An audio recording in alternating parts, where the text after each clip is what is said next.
Did I ever tell you how lucky you are? By Dr. Seuss.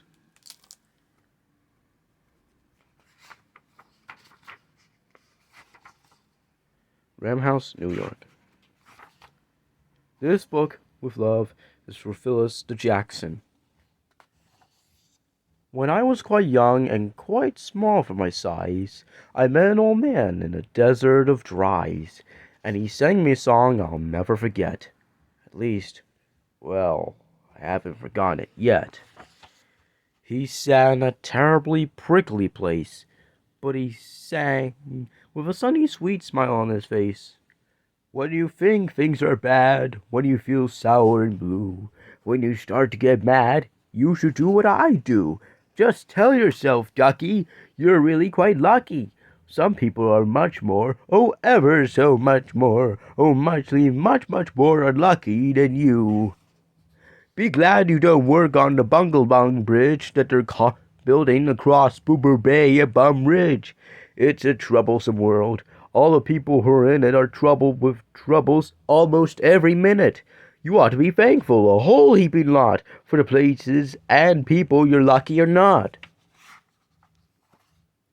Just suppose, for example, you lived in Gazette and got caught in that traffic on Zate Highway 8. Or suppose, just for instance, you lived in Gazare, with your bedroom up here, and your bathroom up there. Just suppose, for example, your poor Herbie Hart was taking his fromdembulator apart. He never will get together, I'm sure. He'll never know the kicker or gore will get in the scratch or snatch the sore. The double locket gets into the sprocket or some locket gets in the score. And you find it probably what's this, at least by the probably lies why have we got this. Yes, Duckie, you're lucky you're not Herbie Hart who was taking his fromdembulator apart. Think they work you too hard? Think of poor Ollie Stard. He has to mow grass in his uncle's backyard. It's quick-growing grass, and it grows as he mows it. The faster he mows it, the faster he mows it.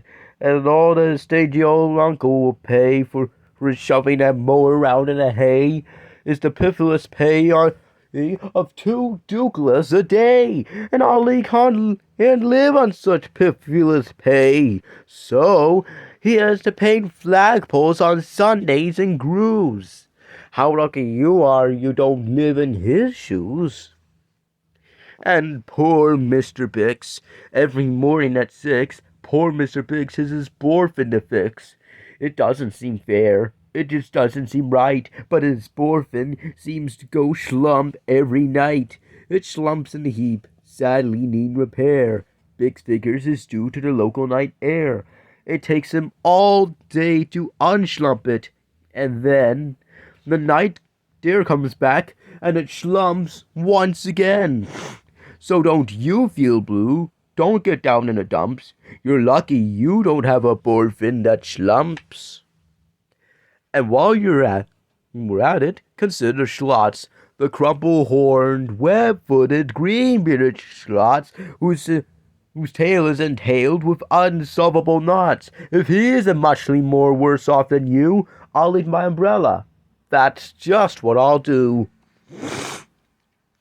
And you're lucky, indeed, you don't ride on a camel. To ride on a camel, oh, you sit on a whammo. A whammo, you know, is a sort of a saddle held on by a button that's known as a faddle. And boy, if your old whammo family gets loose, I'm telling you, Duckie, you're gone like a goose.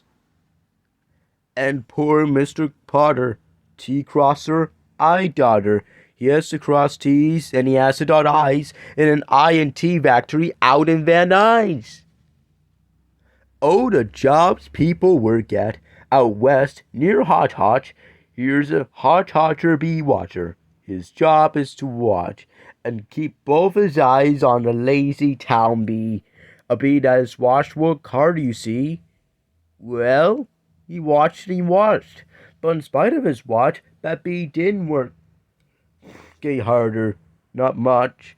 So then somebody said, I won't be watching, man. Just listen, be watching as all as they can. He ought to be watched by another watcher. The thing that we need is a bee watcher. Well, the bee watcher watched the bee watcher. He didn't watch well, so another watcher had to come in as a watcher.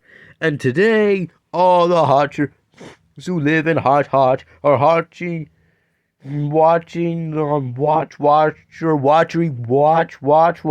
watcher who's watching that bee. You're not a hot watcher. You're lucky, you see. And how fortunate you're not Professor DeBreeze, who spent the last 32 years, if you please, trying to teach Irish ducks how to read Javanese. And think of the poor, puffy Pugelhorn players who have to parade down the Pugelhorn stairs every morning to wake up the Prince of Puboken. It's awful how often their pugels get broken. And oh, just suppose your poor Harry Haddo, try as he will, he can't make any shadow. He thinks that perhaps something's wrong with his giz, and I think that, by golly, there probably is. And the brothers Bazoo. The poor brothers Bazoo. Suppose your hair grew like theirs happened to do. You think you're unlucky? I'm telling you, Duckie, some people are muchly, oh, ever so muchly more unlucky than you. And suppose you lived in the forest in France, where the average young person who has a chance to escape from the perilous pants-eating plants. But your pants are safe. You're a fortunate guy, and you ought to be shouting, "How lucky am I?" And speaking of plants, you should be greatly glad you're not Farmer Falkenberg's 17th radish. And you're so lucky you're not Duckie Gown, who lives by himself 90 miles out of town in the ruins of Rock.